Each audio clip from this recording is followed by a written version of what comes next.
Okay, good afternoon to all of you, my dear students. Here we are with a new video related to the physics for class 11. The chapter what we were discussing last time, it was physical world. Sorry. So last time what we have discussed basically about the physics, the branches of physics what we deal in upcoming classes, in upcoming lectures.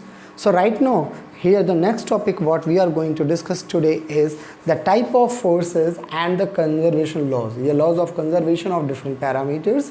एक basic idea लेंगे इन सारे topics का हम, इसके बाद हम अपने अगले chapter that is unit and dimensions पे move up करेंगे. Now first thing what is force. If we see, हमने एक बहुत बेसिक डिफिनीशन पढ़ी है फोर्स की, जो बचपन से आप क्लास फर्स्ट सेकेंड या थर्ड से जब से भी आपने फोर्स का कंसेप्ट लिया है, माइंड मेकअप किया है, तो that is basically a body A if this is pulled bye a person, या तो ये एक आदमी द्वारा पुल किया जा रहा है अपनी ओर, और इट इज पुश्ड, यहाँ पे क्या हो रहा है, पुश किया जा रहा है. So that is known as force. इसी को आप फोर्स के नाम से जानते हैं, पुश और पुल. और अब जब आप थोड़ा से बड़े होते हैं और 9th में आप जब आते हैं या 8th में साइंस में आप पढ़ते हैं, it is an external cause which changes the state of an object, that is known as force. So when we discuss about the force, so we in our mind different topics came. अपने आप दिमाग में कई सारी चीज़ें बैठती हैं force के बारे में.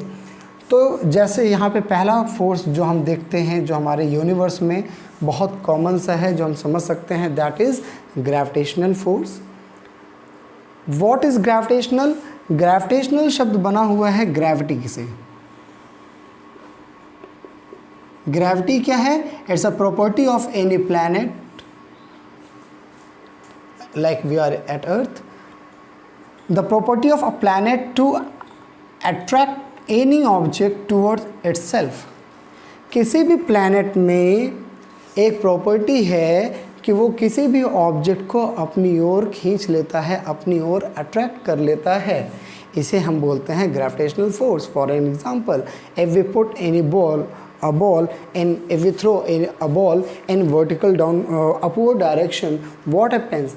It will attain some maximum height and after that it will start falling down again. So why this is falling down? Because instead we have thrown it upward. हमने ऊपर फेंका हुआ है भाई. हम बॉल को क्या कर रहे हैं? हम ऊपर फेंक रहे हैं. But what we see after certain time, this ball comes towards downward. अपने आप नीचे आ रहा है. Why? Because of the gravitational force. Right, ये तो कॉमन सा एग्जांपल आप सबने देखा है. Second, that is electrostatic force. Electrostatic का अगर हम डिफरेंशिएशन करें, डिफरेंशिएशन मैथ वाला नहीं कि आपने वो कैलकुलस मेथड अप्लाई कर दिया, मीन्स इसको हम अलग अलग करें तो this is electro plus static. Electro means electrons, static means rest, stationary. जब इलेक्ट्रॉन रुका हुआ है, स्टेशनरी कंडीशन में है, दो इलेक्ट्रॉन के बीच में, एक इलेक्ट्रॉन एक पॉजिटिव चार्ज के बीच में, तो यहाँ पर हमेशा एक फोर्स काम करता है, एक फोर्स लगता है. It may be attractive force और it may be repulsive force depending upon the nature of the charge what we have taken. Nature of the charge, जो चार्ज हमने ले रखा है प्लस या माइनस, इस चार्ज के नेचर पे डिपेंड करता है कि ये अट्रैक्टिव फोर्स होगा या रिपल्सिव फोर्स होगा. ठीक है.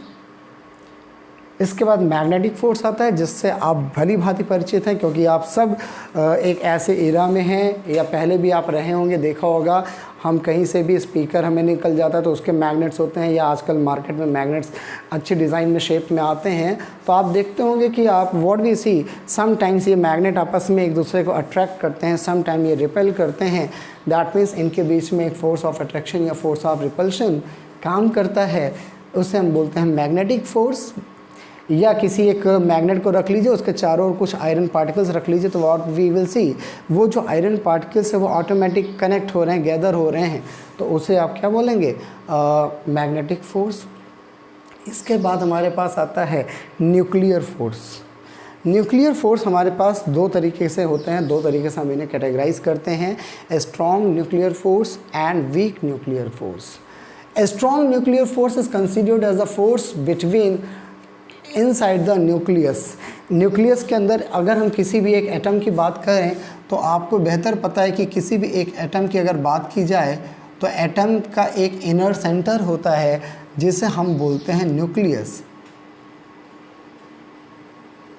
न्यूक्लियस में आपके पास क्या पाए जाते हैं, प्रोटॉन और न्यूट्रॉन पाए जाते हैं, और इसके चारों ओर एक ऑर्बिट होता है पर्टिकुलर। इन ऑर्बिट्स में क्या पाए जाते हैं बेटा, इन ऑर्बिट्स में इलेक्ट्रॉन्स पाए जाते हैं। ठीक है, so the strong nuclear force exist inside the nucleus. इसी वजह से आप जानते हैं कि न्यूक्लियस को ब्रेक करना बहुत टफ होता है, it is not quite easy. और जो वीक न्यूक्लियर फोर्स होता है ये क्या है, when the decay takes place. Decay मतलब क्या होता है, बेसिकली अगर आप बात करें डीके आपके होते हैं self decay. Like an example, आप सब देखते हो आपके घर में समटाइम्स कपड़े की अलमीरा में कुछ हम गोलियां रखते हैं जिससे कि कपड़ों में कीड़े ना लगने पाएँ, तो वो गोलियां टाइम के साथ साथ ऑटोमेटिक डीके हो जाती, ख़त्म हो जाती हैं। या आप अपने वॉशरूम में, बाथरूम में ओडोनिल के केक्स रखते हैं। ओडोनिल के केक्स क्या होते हैं, they decay itself as the time passes. वो ऑटोमेटिक एयर में वो रिलीज़ होते जाते हैं और वो ख़त्म होते जाते हैं। तो ये एक बिहाइंड कंसेप्ट है डीके का। ऐसा नहीं कि वहाँ पे कोई डीके हो रहा है, बेसिकली वो एयर के कांटेक्ट में आने के बाद वो रिलीज़ हो रहे हैं। बट डीके, तो जब एक बीटा डीके होता है तो किसी भी वहाँ पर आपके इलेक्ट्रॉन्स रिलीज़ होते हैं और साथ में न्यूट्रिन होते हैं। यहाँ पे जो फोर्स होता है वो वीक न्यूक्लियर फोर्स होता है। इसके अलावा और भी टाइप ऑफ फोर्सेस हैं, जैसे हमारे पास एक एग्जांपल बात करें सेंट्रीपिटल फोर्स है, सेंट्रीफ्यूगल फोर्स है, तो वो सब इसी कैटेगरी के अंदर ही आ जाने हैं। हाइड्रोलिक्स की अगर हम बात करें वाटर की, तो वहाँ पे रिलेटेड जो फोर्स हमें मिलता है। तो ऐसे बहुत सारे कंसेप्ट्स हैं। तो ये एक बेसिक कंसेप्ट है कि टाइप ऑफ फोर्सेस जो हम अपने फिज़िक्स में पढ़ने वाले हैं या पढ़ते हैं। एक छोटा सा ब्रीफ इंट्रोडक्शन है उनका।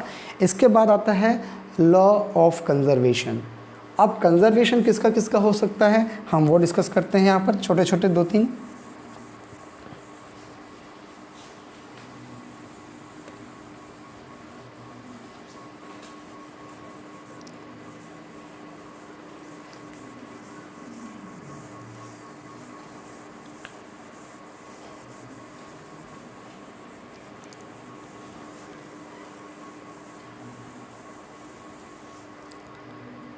कंजर्वेशन लॉ, तो देखिए हम एक एक की बात करते हैं। Number first, law of conservation of momentum. Momentum आप सभी जानते होंगे, that is P is equal to mass into velocity, that is m into v। So पहला जो basic law of conservation of momentum है, ये क्या कहता है, देखिए कंजर्वेशन को हिंदी में बोलते हैं संरक्षण, संरक्षित होना।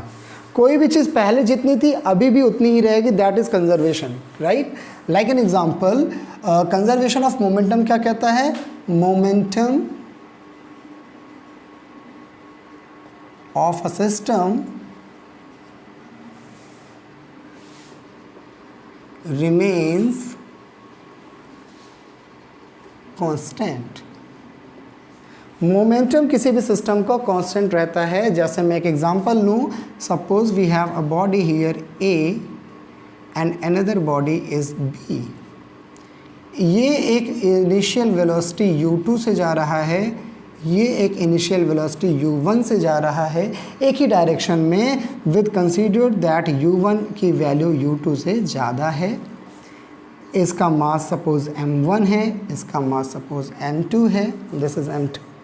Now when u1 is greater than u2, that means a body will collide with b और कोलिजन अकर करेगा। ये फर्स्ट फेज हो गया, और कोलिजन अकर करेगा दोनों का ए और बी कोलिजन होगा यहाँ पर, और टकराने के बाद देखेंगे आप ए एक अलग स्पीड से जा रहा होगा, मान लो बी एक अलग स्पीड से जा रहा है वेलोसिटी से. Now this is suppose v1, this is suppose v2, this is b, this is a. There are 3 steps. एक एग्जांपल के थ्रू हम बात कर रहे हैं लॉ की. This is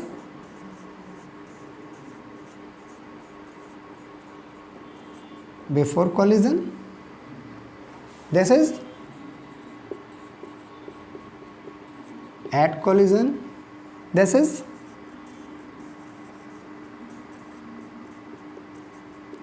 after collision, right? So अब अगर हम मोमेंटम की बात करें तो कंजर्वेशन ऑफ मोमेंटम क्या कहता है, बिफोर द कोलिजन जो मोमेंटम था, बिफोर द कोलिजन क्या होगा, मास इनटू वेलोसिटी. पहले बॉडी का हो जाएगा m1 u1, दूसरे बॉडी का हो जाएगा m2 u2. ये एक पूरा सिस्टम हो गया. इस पूरे सिस्टम का मोमेंटम ये हो गया बराबर ये बिफोर कोलिजन. आफ्टर कोलिजन क्या मोमेंटम आ रहा है, m1 v1 plus m2 v2. तो ये लॉ क्या है आपका, law of conservation of momentum. ठीक है, this is the first law. तो ये आपने पढ़ा भी है फिलहाल 9th में. और इसके बाद हम बात करते हैं law of conservation of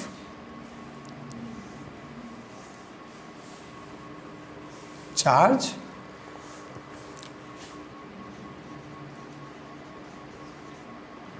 charge कैसे कंजर्व होता है इसको भी देखते हैं, समझते हैं.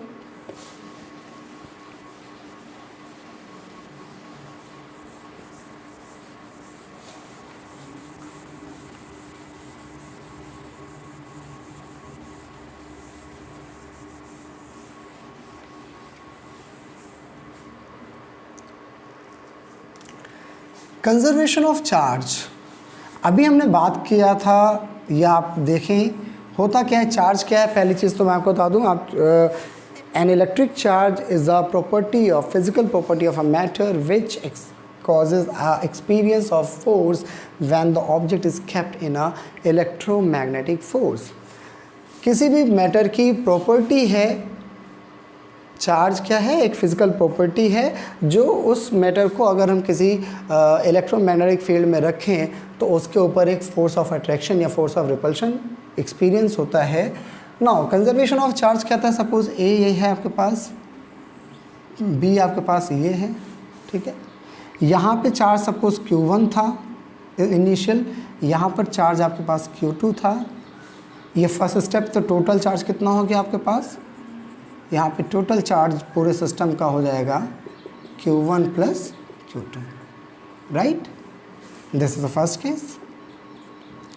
अब आपने क्या किया, अब आपने दोनों को मिला दिया, Q1 चार्ज Q2 चार्ज एक वायर से जोड़ दिया. And suppose some of the charges are moving from Q1 to Q2, और यहाँ से Q चार्ज अगर रिलीज हुआ है माइनस में गया तो यहाँ पे क्या हो जाएगा, प्लस में हो जाएगा. ये माइनस और प्लस का मतलब कंफ्यूज मत होइएगा. माइनस मतलब यहाँ पे क्या हो रहा है, लॉस ऑफ चार्ज ए पर, और यहाँ पे क्या हो रहा है, gain of charge. Charge increase कर रहा है. तो अब अगर हम यहाँ पे देखें तो ए पर चार्ज कितना है, that is Q1 minus Q, और बी पर कितना है, that is Q2 plus Q. If we again get looking for the total charge, total charge कितना हो जाएगा, Q से Q कट जाएगा, that will be Q1 plus Q2, again the same charge we are getting as V1. So अलग अलग थे तब भी पूरे सिस्टम का वही चार्ज था. कनेक्ट किया, कुछ चार्जेस ट्रांसफ़र हुए एक बॉडी से दूसरी बॉडी पर, still we have the same number of charges, right. So this is basically law of conservation of charge. ऐसे ही कंजर्वेशन ऑफ मोमेंटम हो गया, चार्ज हो गया. एनर्जी का भी कंजर्वेशन होता है. आपने पढ़ा होगा 9th में कि किसी भी एक सिस्टम की एनर्जी रिमेन्स कंजर्व, वो एक एग्जांपल आपको होगा. तो हम देखते हैं इसको भी, यहाँ पर हम कंजर्वेशन ऑफ एनर्जी भी एक बार एक एग्जांपल के थ्रू.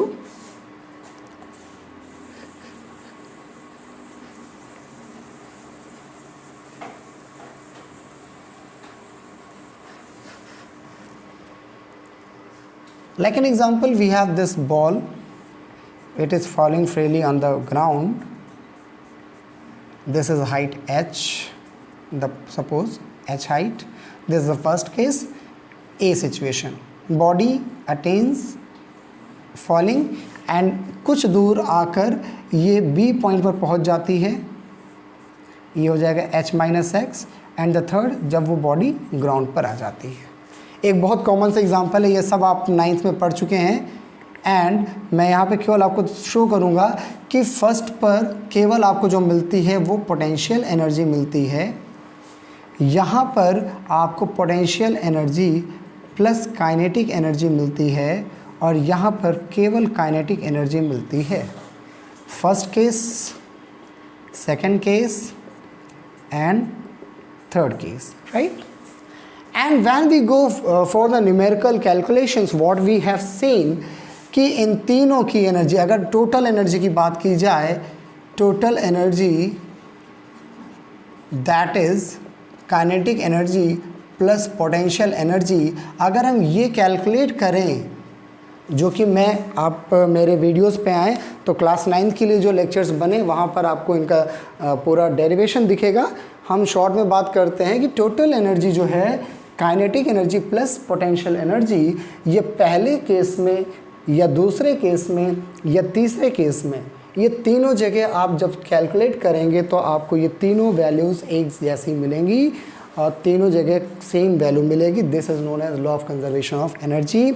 इसके बाद भी if you have any doubt कि नहीं सर हमें ये डेरिवेशन भी जानना है, so just make a comment in comment section, definitely I will create a new video specially for this topic to you all. Okay, so for today this is enough and wish you all the best. Go and study more and more and be connected with the YouTube channel of ours. Updates will be given on the channel on the daily basis. Please make more comment and more likes and subscribe the channel as well. Thank you class. Thank you very much.